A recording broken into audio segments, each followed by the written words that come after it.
What's up, Buffs Nation, and welcome in to the Buff Blitz. As always, I am joined by my co-host for the night, David Talks Buffs. I'm Russ Dornish for Buffs News Weekly. David, how are you this fine Thursday afternoon? I'm on top of the world. If anybody, well, I guess I haven't shared this with the YouTube verse, but I'm out on the job hunt again. So, updating resume, doing all that sorts of stuff, applying to some new roles. We'll see if the employment gods can bless me with a nice position. But man, I'm so done with that from today. I'm ready to talk about football again. We got a lot of great news to talk about. I cannot wait. Yeah, we got a lot to talk about. A lot has happened in the last week. A lot of CU stuff happening. Of course, the biggest stuff, and we'll start off the show by talking about it today, is the coaching staff additions. Now, before we get into the big coaching staff addition that you know about, there's a couple of minor ones that were announced this week. Those include Corey Helms as a strength and conditioning coach, came from Miami, where he played football, did track, has done a whole bunch of things there. Okay. And then, so a little minor of an addition. We've been looking for some strength and conditioning extra staff as we lost that this offseason. And then the other hire that happened as well in the past week, we got an assistant defensive line coach. Okay. I believe is his official title. I always forget the guy's name. I got to pull it up. I'm trying to find it, and now I'm losing my place here. If anybody wants to add it. Dante Carter is the assistant defensive line coach. Pass rush specialist is what he has on his tagline. Where's he from? Google. So he actually came from an HBCU. Okay. So one of the top HBCU programs, Texas College Steer Football, it looks like. Defensive line coach there, where they were first in the SAC conference, NAIA fourth in the nation as well. One of those older, kind of smaller schools there. So he has come and joined the program as well. But of course, the big one, and the one that we'll mostly talk about, is going to be Byron Leftwich, who we don't know the official title, but is obviously working with the quarterbacks. I'm assuming he's the quarterbacks coach at this point. What are your thoughts on all of these additions, but mainly Byron Leftwich being added to the staff? Well, I got some more thoughts on it since I posted my video. I guess it was yesterday morning. And I love it, obviously. But now I'm like also really excited because now when people aren't satisfied with the performance and play calling of Pat Shurmur, we actually have a guy that we can divide ourselves over, fight, choose a side. Are you on team Byron Leftwich? You want him to call plays? You want Pat Shurmur to call plays, like all that? Byron Leftwich has called plays for a Super Bowl winning champion. I don't think Pat Shurmur can say the same thing. So I find that very, very interesting. But like all jokes aside, I love this move. I think that was it Prime's pastor that was saying on Twitter how he thinks that this could be like a Cliff Kingsbury at USC type of thing for him. And, maybe he ends up going back to the NFL after this. I've been quite puzzled of why he hasn't been in the NFL. So I think we're very, very lucky to get him. I think he's going to help the offense. Obviously, he's going to help the quarterback development, but I think it would be really nice. Like Pat Shurmur hasn't signed an extension. I know we're still waiting on that Coach Hart extension. We're going to get to how I feel about that here later on. But Pat Shurmur's under contract for this year. I don't think he's under contract past that. Could this possibly lead to Byron Leftwich being a long-term assistant and maybe heir apparent? If Coach Prime ever wants to move on, I think that would be pretty cool. But at the end of the day, I love it. What do you think? Yeah, no, same. I mean, it's one of two things. Either that's the potential for what this could become, or it's a quick 1-year stop for Byron Leftwich until the NFL comes back calling. I mean, the guy had head coaching interviews this past cycle. It just seemed like the perfect job didn't kind of show up for him. And he waited. If I'm being honest, I think Coach Prime probably had a conversation with him quite a while ago. He probably said, hey, I want to see what I can get in the NFL first before making that jump. Once nothing materialized, he was like, okay, I'll come and, spend the year with the college team, work on that, have some fun, enjoy myself. And then, we're going to see what happens from there. And so I agree with you. The nice thing is we're going to have two people who are very, very, very good play callers on the roster. So my guess is they're going to both have a hand in it. Shermer's obviously on the sideline. Byron Leftwich can be up in the booth, seeing what things are going on up there, making calls down to Shermer on things that he's seeing, having those conversations with the quarterbacks, which again, it seems like he's already doing, which is really awesome to see. I saw a clip in Well Off during the clip that everybody saw him. Once I realized what he was wearing, I went back and watched Well Off. And there is a clear as day shot of his backside. It is zoomed in on him and the quarterbacks talking. Nobody knows who it is. It's a guy with his back turned. He's got the play call list in his back pocket, is talking to all the quarterbacks, including Julian Lewis.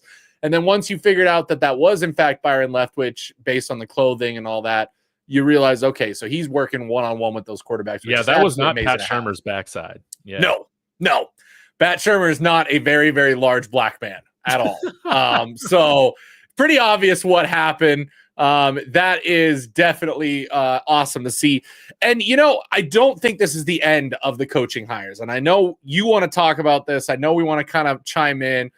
What else could we see? Where else is there opportunity on the staff right now that we have openings that could bring in another caliber type coach like a Byron Leftwich?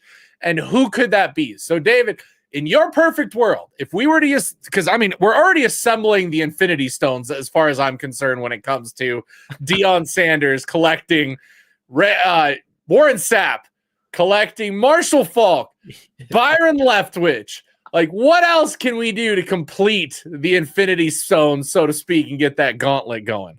Well, there are a handful of positions where I think we could benefit, obviously, from bringing in a Hall of Famer. But let's talk about the linebacker position. Coach Hart has been somebody that I've been on a wild ride with. But, I feel like I'm Coach Hart's biggest supporter right now. Coach Hart, where's the Coach Hart extension? We've all been waiting on this all offseason. We haven't gotten it. And what's going to happen if somebody like Martavius French or Reggie Hughes ends up getting all conference honors for the Buffs this year? And that would make it the second year in a row that Coach Hart has coached an all conference linebacker here at Colorado. You got to imagine that he's going to be getting head coach interviews, maybe at some FCS levels, maybe going back to the HBCUs. Who knows? Maybe G5, whatever. But we gotta have coaches in the pipeline ready to take over, just like Warren Sapp had his year last year with Damian Lewis. Now he's going to be the guy, running the show with Domata Peko. That's great. Why not bring in Ray Lewis, man? Why not bring in freaking Ray Lewis? If you can get Marshall Faulk in here, which was, a guy who's coaching maybe one of our weakest position areas now, hopefully that becomes a strength.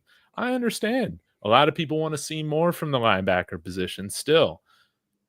I bet Ray Lewis could extract every single remaining ounce of potential left in these guys here at CU. So I think that it would be great having Ray Lewis and Coach Prime on the sidelines together with Warren Sapp would be absolute cinema. And yes, TV ratings and viewership also have something to do with this.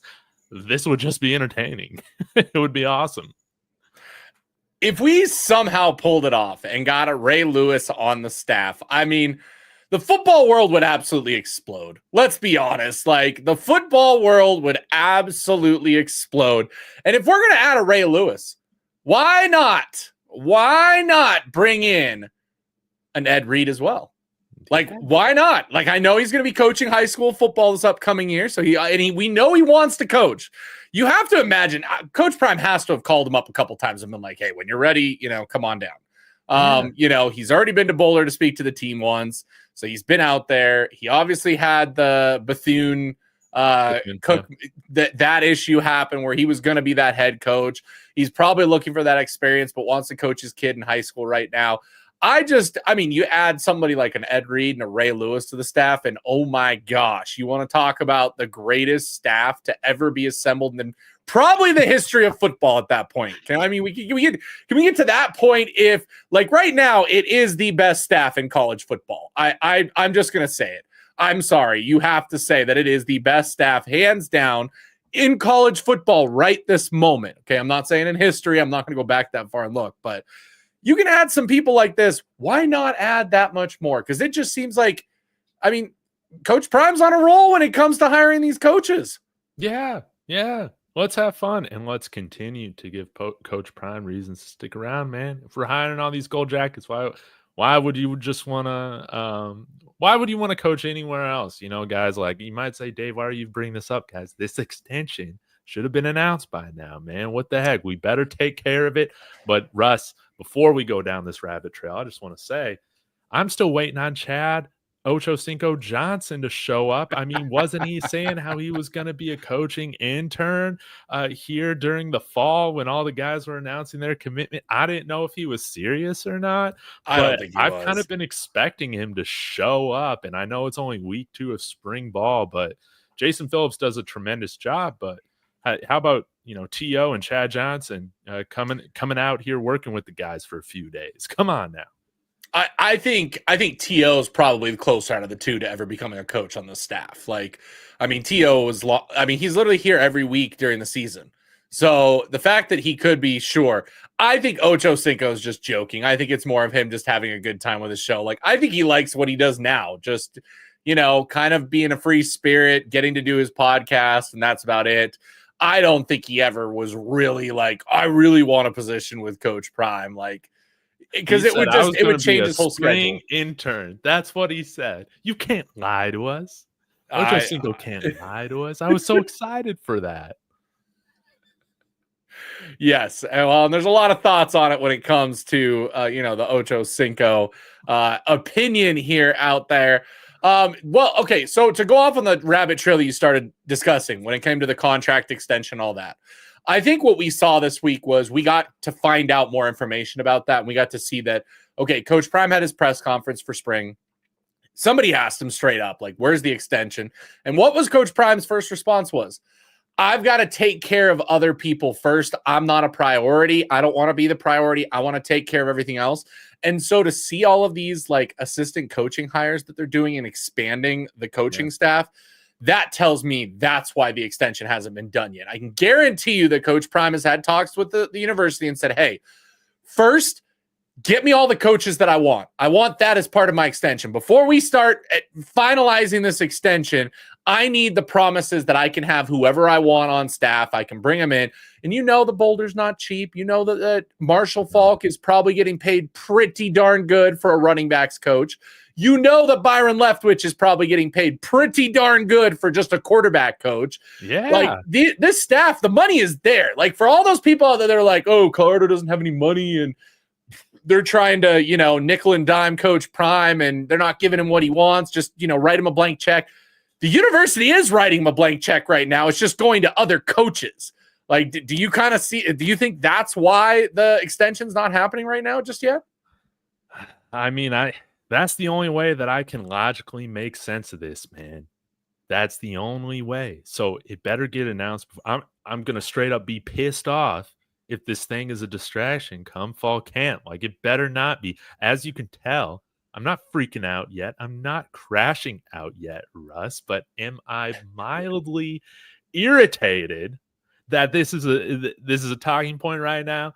Absolutely, I am, man. We took care of everybody. Robert Livingston extended, and we hired these other guys.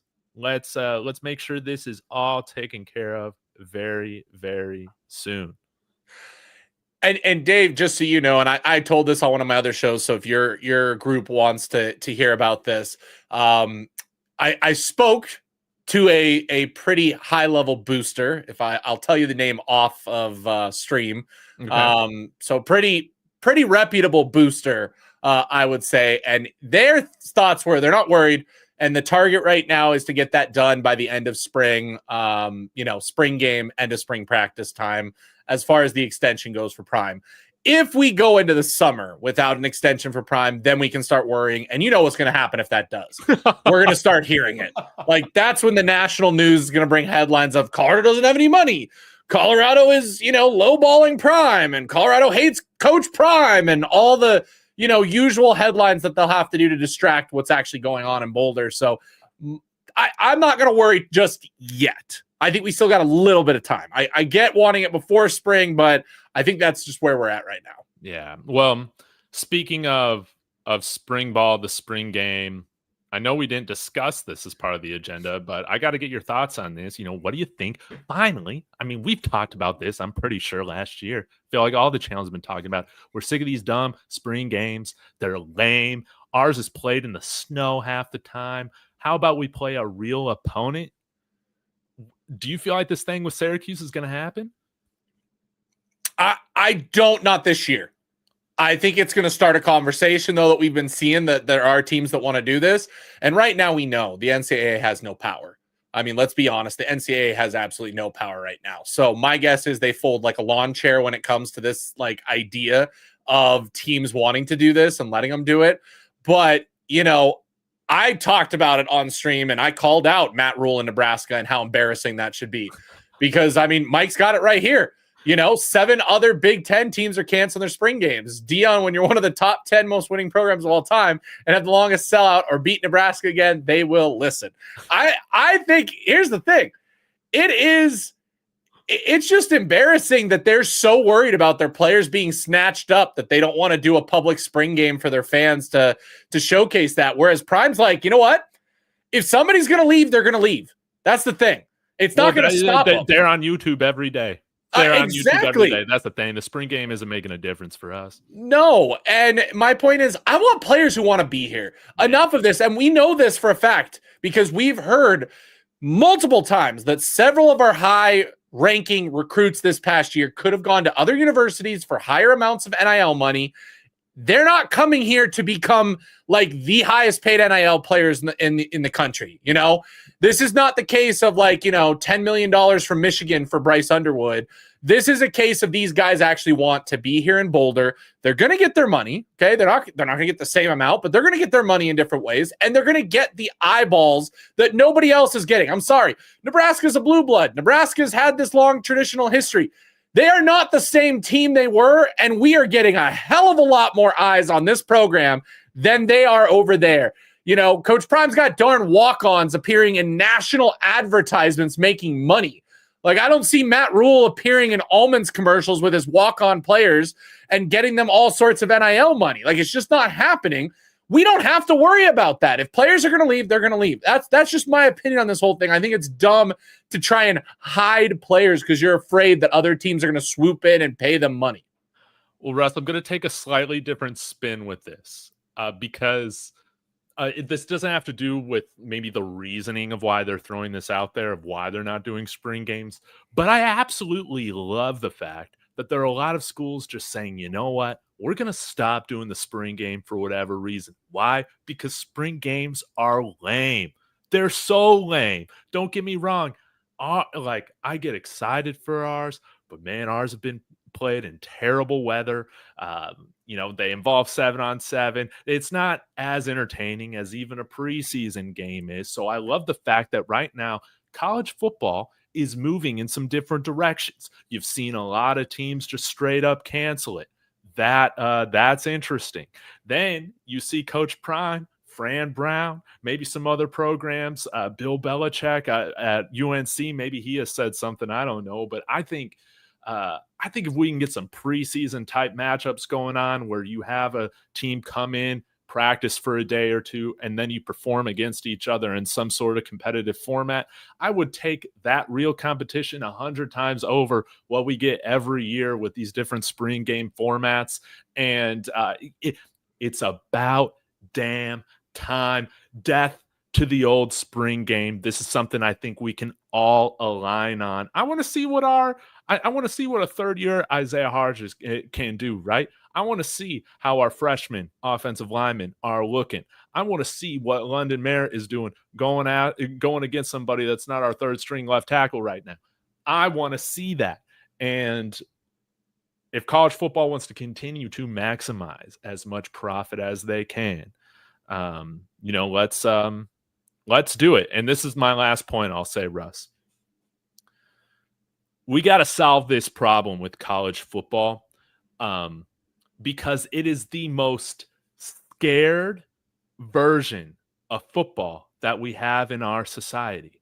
You don't see high school teams being scared to scrimmage each other or scared to play each other, or you don't see players sitting out because they are scared they're going to be hurt. Often. Sometimes that happens, but not very often. You don't see that in the NFL, man. Of course, these guys are getting paid, but college football, these guys are always finding excuses to not play and to not compete. And, you could argue with the spring game, we don't want to put anything out on tape, or we don't want to play an opponent and get hurt in April.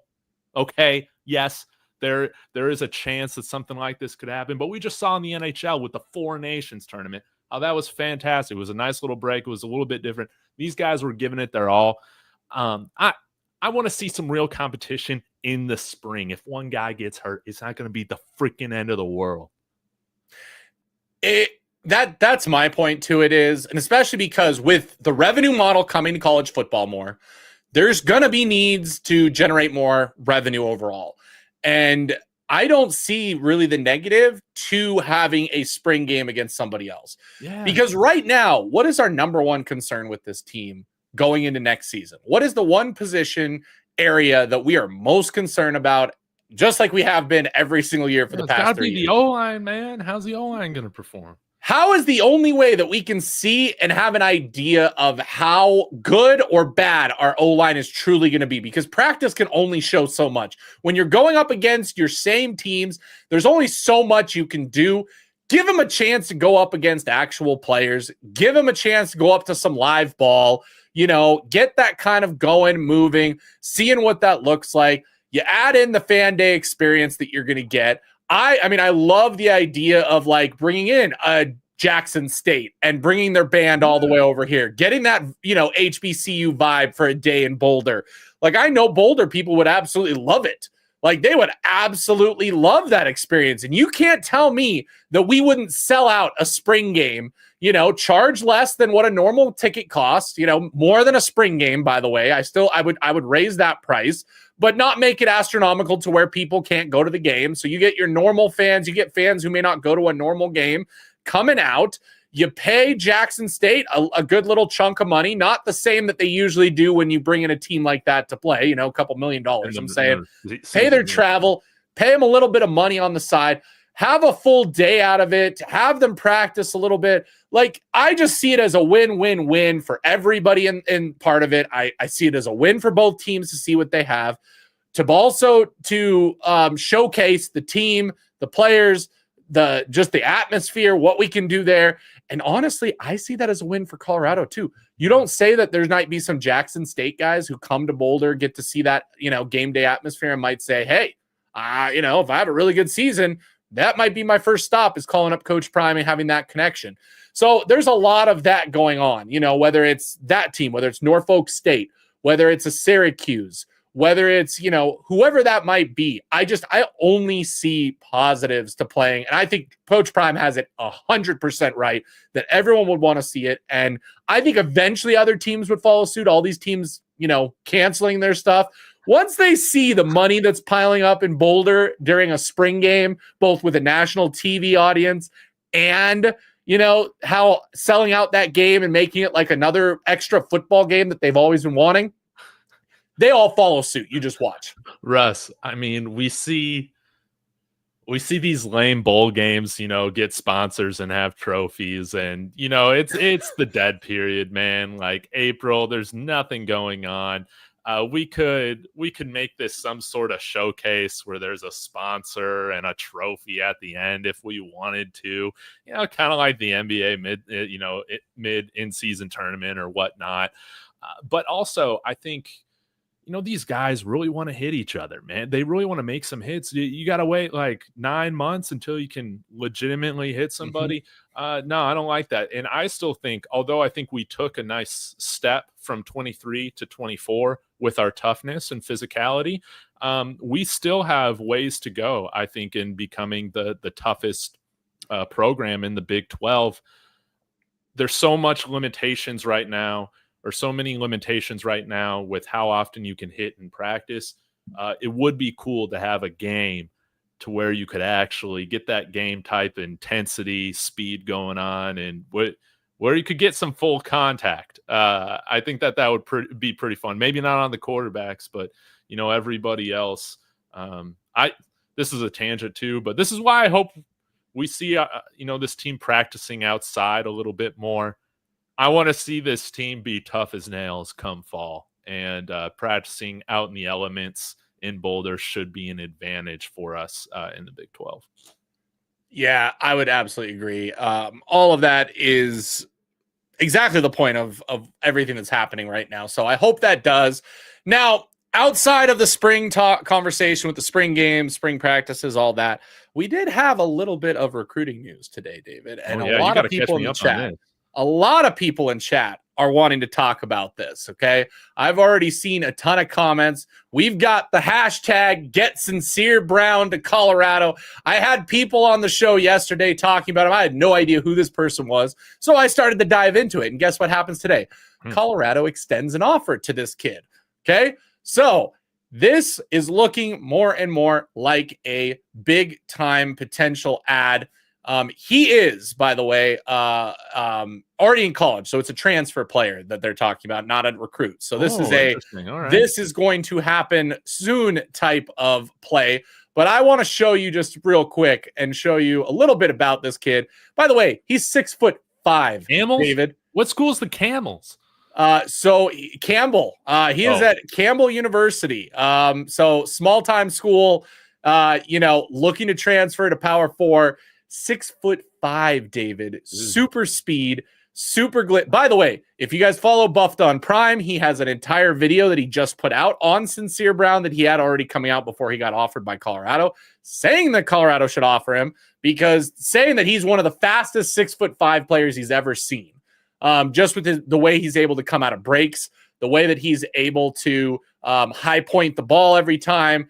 Like completely dominating his level of football, and would be an absolute steal at an position that, yes, we have a lot there, but who couldn't use another 6'5" receiver? Yeah, that's David? What I'm talking about. How about a big slot, baby? I like that. Put it on the outside. Football. OMarion and this guy on each side, and you got targets for both Julian Lewis and Caden Salter to go after what they've been able to do. But as far as Sincere Brown, like, this is one that everybody's been talking about. He just officially entered the transfer portal. Within a few minutes, he had an offer from Colorado as well as some other schools. Yeah, I saw Michigan offered him too. Yeah, I believe so. We can go to his actual Twitter here, and it can show you what he is showing. Okay, so Maryland's already offered, Kentucky, USF, Colorado, Michigan, Wake Forest, Arkansas, Texas A&M. Yep. So this is what you got right here. Where we got he puts the announcement down further, but here's some more tape on him that is available, by the way, by Buffed and Prime. Which again, if you just watch the way that he comes out of breaks and things like that on the field, like, Dave, you're gonna have to do a whole video breakdown on this guy, because it looks like he's playing against Liberty. That's nice. Yep. You got some G5 tape. Yeah. Yes, he does. And so I mean, 6'5", 190, guys. 6'5", 190. Look at that screen pass to a tall kid. How many times do you see that to the big guy? Like, he just broke through that, and he's very hard to take down as well. So I think Don't Give a Damn's got it right. Like, it's probably going to cost us to bring him in. But if I'm this kid, like, you don't want to come play with Julian Lewis for a couple seasons? You don't want to come play for Caden Salter this year and be a part? I mean, look, another screen that he takes to the house. Wow. Like, absolutely unbelievable that I think he could absolutely be. Yeah. So Campbell University in North Carolina is. Does he run any other routes other than like screens and fades? It does not appear so, but at this point, I don't care. Like, the things that this guy could do, absolutely unbelievable. Somebody to pay attention. He's also got offers from Louisville, Utah, UNC, Chapel Hill, Cal, West Virginia. Like, he's been in the portal, by the way, since March 17th, officially. Like, and he's gotten all those offers. March 17th. So that was just like a couple days ago. Yeah. Okay. Yeah. He's taking over the portal right now. He's definitely probably one of the top prospects and top targets in the portal. Yeah. Cool. Don't give a damn. Russ, the young man, has been in college since 2020. Well, good. We need some good veterans leadership here. Hey, Utah and BYU never apologizing for having like 27-year-olds out there. Come on now. Come on now. Don't give a damn. Yep. No, for sure. I wanted to bring that up. You know, outside of that, Dave, of course, right now what we have going on, we have the Big 12 Pro Days are happening. Have you had a chance to dive into any of that on the defensive side, you know, yesterday, or, you know, the receivers, quarterbacks, anything like that? Man, I'm going dark side on this one. Big 12, Brett Yormark. If you're going to put this stuff out, man, if you're going to put on a Big 12 Pro Day, why am I not seeing these results on the website when I Google it? On the Big 12 website, man, what the heck? So I got no idea how any of this stuff went outside of the couple tweets that I saw. I saw Will Shepherd ran in like what, the low 4.5s, 4.49, yeah, 4.49. Okay, cool. That's awesome. That's maybe a tad faster than what I expected him to run. So I think that's great. I saw that BJ Green was flying, man. Didn't he run like a 4.7? Yep, 4.7 flat. Yeah, that's what I'm talking about. So that's great. And then I saw, man, maybe Chidoze shouldn't have run, man. You know, those small strides, man. The small strides were getting them. Well, it wasn't just that. He did not show up well in a lot of the stuff. Like, he just did not come prepared. Didn't look good in a lot of them. Probably hurt his draft stock, if I'm being honest. But the one good news is, I think I agree with you. Like, they did not make a big deal about this. You know, when you've got CU players, like, CU does a good job of marketing their own stuff. And so that's the only reason we're seeing some of this stuff. Like, I guarantee you that when the Colorado Pro Day happens, you're going to be seeing stuff everywhere. Yeah. Like, the Big 12, you guys have got to learn how to market stuff better. Like, it just doesn't make sense that we're doing that. And, you know, it's unfortunate that that's happened. But yeah, I think right now BJ's helping his stock. The rest of it, I have not seen any info on other people's like times. I've not seen info on how they're doing. Like, I figured, especially today with the receivers, and I believe the quarterbacks went today. Like, the only thing I've heard is Shador did an interview. LeJounte did an interview. And Jimmy Horn was really fast, but I don't have times. Like, he did the shuttle run really fast. That's about it. So it's kind of sad. It's kind of sad what is going on. Like, it's strange, it really is. Because it's on NFL Network, but again, you're not seeing content really being pushed out through Twitter. And again, when things are on NFL Network and you can't even have the Big 12 website like updated in real time with these results, like NFL.com can do it. I don't understand. You're going to go through all this trouble to put this out. Yeah, I think Brett Yormark has a thing or two to learn from how Prime does things. And it is quite frustrating because you want this conference to be respected. And it's like little things like this that still show that like they don't always have all their T's crossed and I's dotted or whatever the phrase is. This could have been so much bigger. Yeah, it really could, which makes me excited for the Colorado Pro Day. I think Coach Prime's going to do it right. I think it's going to be a very big spectacle. I think there's going to be a lot of coverage of it. I think we're probably going to see again, you know, the Colorado social media team is going to be ready to go to spit out content left and right, highlight video, constant tweets about different things that happen. And I think there'll be more participation. It sounds like some of the guys didn't participate in some of the drills and do different things. I think they're all holding it in for that Colorado Pro Day. And so I think that's what we're really going to see once that happens. So I'm a lot more excited about that one than I am anything else. So just something to think about when it comes to, the Pro Day and where we're going to at. Dave, really quickly. Yeah.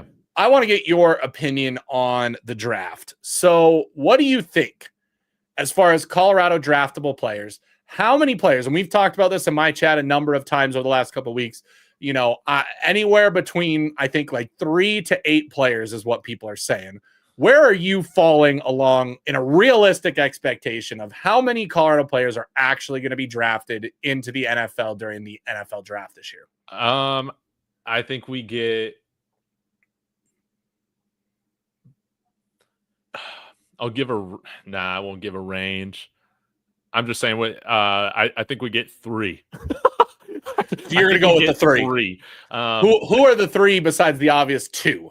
Who's the third? I think it's going to be Will Shepherd, man. I think he's really going to be drafted. Again, 6'2", 6'3". He's got speed. He's got that NFL. Like, he's going to be able to add value on special, like, tackle dudes. You know what I'm saying? We'll see what happens with LeJohntay and Jimmy. I've gone kind of back and forth between Will and LeJohntay Wester on like who I would have ahead. But yeah, I think Jimmy does have some durability concerns that, and I expected him to run faster at the combine. Like, if he would have been one of those top receivers up there, I think that would have been tremendous for him. But I think he ran, what was it, in the high 4.4s, something like that.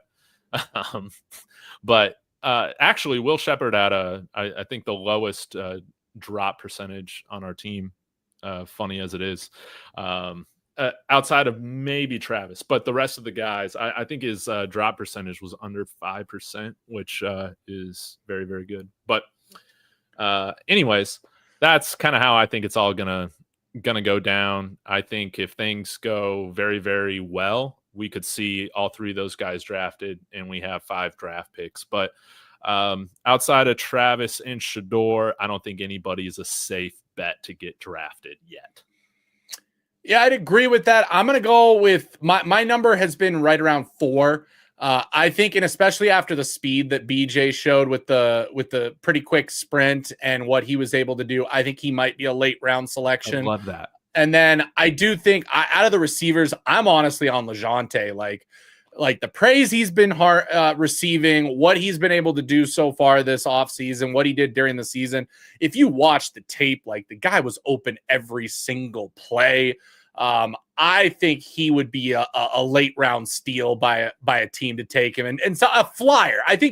I don't see why a team would not take him in the 5th, 6th, or 7th round. When you're getting down to the those lower type players, he has that ability to be able to be a contributor right away and just be able to get open. Mm-hmm. So that's where I think for me it's those 4. Outside of that, who probably should be drafted? The one player that is going to be on an NFL roster next year is going to be Cam Silman-Craig. I really do think that. I don't think he's going to get drafted, but I think out of all the players that might be an undrafted free agent, he's the one that I could see cracking a lineup and not just, practice squad like I think some of the players. I think Jimmy would probably be a practice squad player. I think Chidozie is probably going to be a practice squad player for a team where they'll stash him. Those I think are the big ones. We'll see how he performs and what he does in spring practice and stuff. We know that he can have up and down moments as well. So I really think that's where I'm kind of at. I'm thinking 4 drafted. I think 5 make rosters.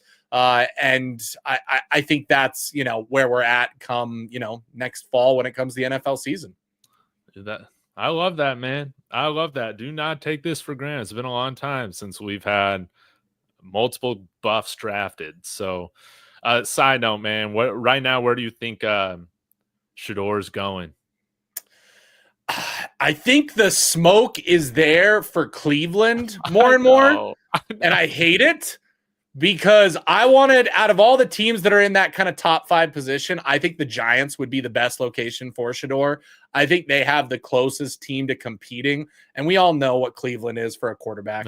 I mean, it is literally the end of the road. Like, your career is over. You go back, you look at every quarterback that they have ever had. I mean, even the ones that have been decent, they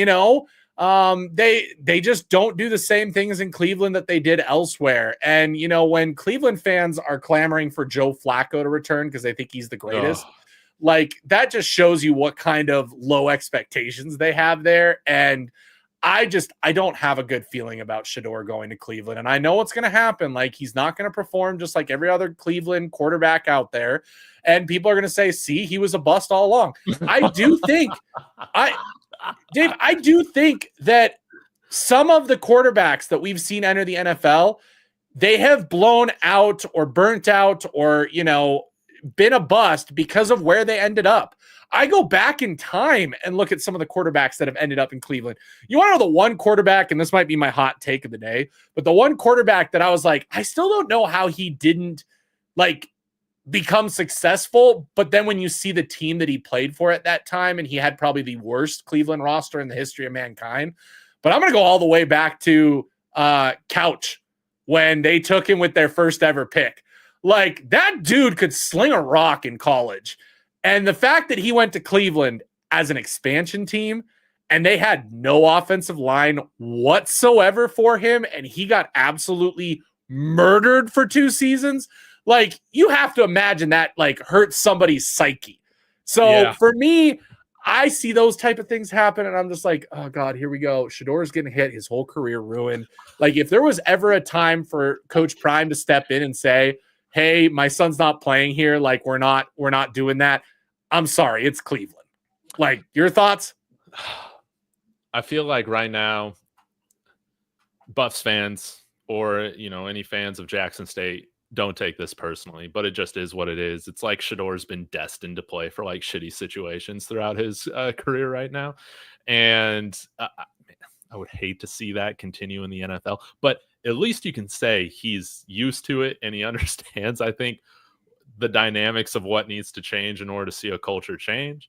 I absolutely hate the idea of him going to Cleveland, also because the uniforms are just ugly and atrocious. But if there are any silver linings, I do think Kevin Stefanski is a pretty good coach. I think their owner meddles and gets in the way. But and another one is, hey, say you wash out in Cleveland, there is still hope that you can go get $100 million contract, because that's what Baker Mayfield got after he left Cleveland a couple seasons later. So, it's not going to be the end of the world. It is not ideal, but hey, if there's anybody that can overcome it, I think it is somebody like Shador. But that's going to see him. That's going to suck to see him in Cleveland. It's going to be absolutely atrocious to see him in that Cleveland Browns uniform. Man, I hate it. Yeah, I mean, Giants I would have been fine with. So what I think, where do you think Travis is going to end up? Do you think he goes number 1 overall to the Titans, or do you think he falls a little bit past those quarterback starved teams? Because we know Cleveland and the Giants are going to take quarterbacks, right? Like, are we pretty much at that point where it's like, yeah, they're probably taking quarterbacks? I still feel like Tennessee is going to go Cam Ward, and that's just, there's only one reason because of that. One, you don't want year 3 of the Will Levis experience, and maybe I'm reading too much into this, but Tennessee's GM was the assistant GM in Kansas City. They drafted Mahomes due to a lot of traitsy things. I think, hey, if you're comparing Shador and Cam Ward, Cam Ward's definitely the more traitsy kind of guy. So that's why people think he has that perceived higher ceiling. And so I think they go with him. Also, their offensive line isn't too great. You're probably better off having a guy that's a little bit more mobile back there. But I right now, man, I still see 1 and 2 just being quarterbacks. Then that's where things get really interesting. New York Giants, man, Travis Hunter would be a star, but they could use some more pass rush with Abdul Carter. I think at worst, Travis Hunter falls to 4 with the Patriots, which I wouldn't hate that fit either, man. I would be pumped to see him both in either in New York or New England. Yeah, for me, I would love to see Travis. New England, Jacksonville would be another location that I would love to see him at. Teams that have their quarterbacks already, that may be missing that wide receiver, and then obviously missing a corner that he could then go play and be part of that. I think if Travis goes to the Patriots, he probably has a good chance to win Rookie of the Year at that point. Mm-hmm. I really, really do. I think that's what we're looking at. So I would love that. I think if he goes to Tennessee, I think it's a much more rougher situation if they took him number 1 overall, because Tennessee just needs too many things. And so I hope that he kind of falls. I would love to have a Buff go number 1 overall, be the first ever Colorado Buffalo to be taken with the number 1 overall pick. That'd be awesome for that case. But for just my football watching abilities and actually caring about Travis's career, I would prefer New England or Jacksonville at this point. Coach Trey saying Duval. That would be pretty fun to see him go back to Florida and play. And maybe Liam Cohen is finally the coach that gets it right in Jacksonville. But he would be a tremendous weapon for Trevor Lawrence, Drake May, or whoever the Giants quarterback is going to be. We want nothing but the worst for the Raiders. Okay. So they're getting nothing at their pick. They're not trading up. In fact, they're going to trade back and grab some ridiculous thing just to make everyone mad, and make us happy. So J Dot, you're going to see, maybe Ashton Genty or some Michigan player over at the Raiders, I guess. We'll have to see. Well, we'll see. We'll see what happens there, but yeah, there's a lot of great spots up top. But when it comes to all of these analysts saying that Shedeur is like dropping out of the first round all of a sudden, I just laugh, because you cannot tell me that there are not NFL GMs in that top 5, especially when it comes to the Giants at minimum. Like, I think the Giants have had Shedeur as their target for a very long time. They screwed up getting the top pick where they could have taken him easily. And now they've kind of got to hope that he falls into their laps. So you cannot tell me that he's going to drop below the Giants at 3 at this point. I think accuracy is the biggest thing that, dictates whether you're successful or not in the NFL. Shedeur's accurate. He's tough. He's everything you want in a quarterback.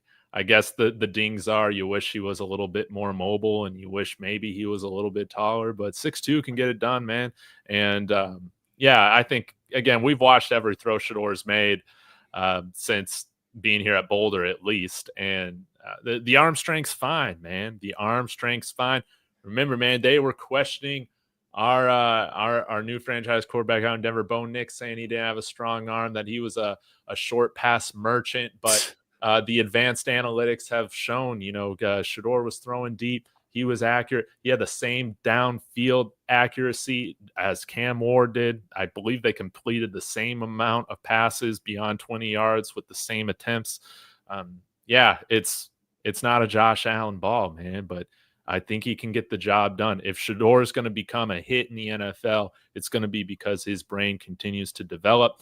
And, Kevin Stefanski, maybe he can extract the most out of that compared to somebody like Brian Callahan, who seemed to teach Will Levis absolutely nothing. But I don't know if Will Levis is exactly the measure for quarterback intelligence. Yeah, my perfect draft right now would be Titans take Cam Ward, Cleveland takes Abdul Carter, Giants take Shedeur, and then Travis falls to the Titans or Jacksonville. Sorry, not Titans, New England or Jacksonville. And then the Raiders get the scraps when it comes to those top picks. So yes. That would be the absolute perfect day. I would be celebrating in the street if that happened that way.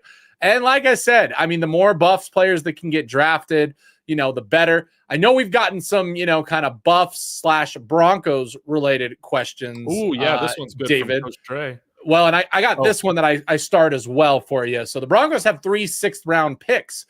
Should they draft Wester if he drops to the 6th round? David, would you be celebrating in stream if the Broncos were to draft LeJontay Wester late in the draft?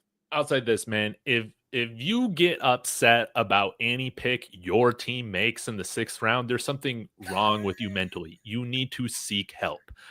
So I'm not one that's going to get, mad about any 6th round selection.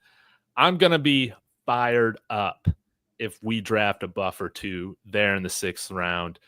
No doubt about it. So right now, I might prefer Will Shepherd's fit on the Broncos because I could see him eventually taking over for Cortland Sutton in that type of role. But trust me, I would absolutely love to have a buff on the team. We haven't had one, really. I know we had Juwan Winfrey, but he was, backup player. Since Philip Lindsay, man, we're due. We're due to have some buffs on the Broncos. It only makes sense, man. So Wester, he can get open, and we need guys that can get open. Yeah, no, 100%. And then, Coach Dre had the other question. David, do you think Denver doesn't draft a buff, or do you think they go at least one? It's going to be tough. If they draft a wide receiver in the first 2 days, I doubt you'll see them draft another one in the 6th. But one thing that I am really hoping for is that, hey, we've mentioned some other guys like Cam Silman, Craig, BJ Green. Not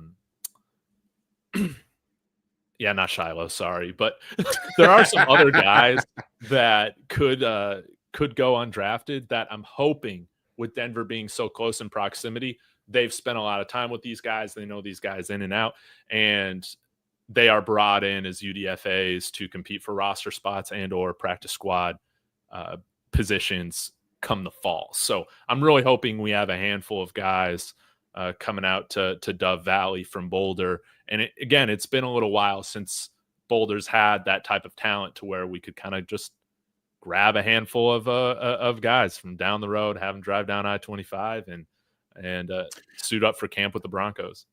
I think they have a very good chance of getting some undrafted free agents from Colorado because you don't think, if you're being honest, if the relationship with Coach Prime is good and you're an undrafted free agent, you get an offer from the Broncos, why wouldn't you want to just stick around in the same area? Yeah. Be able you don't to want to travel. Your signing Yeah. bonus is like $5-10 grand. Like especially if it's like, if for some crazy reason a Shiloh was offered an undrafted free agent status, why wouldn't he stick around, here? He loves Colorado. He's a big snowboarder, skier, loves that, loves the weather, loves the wind, loves everything about this place. If Denver offers him an undrafted free agent deal, I think he sticks around and probably ends up in Denver. That could be a potential, prediction there.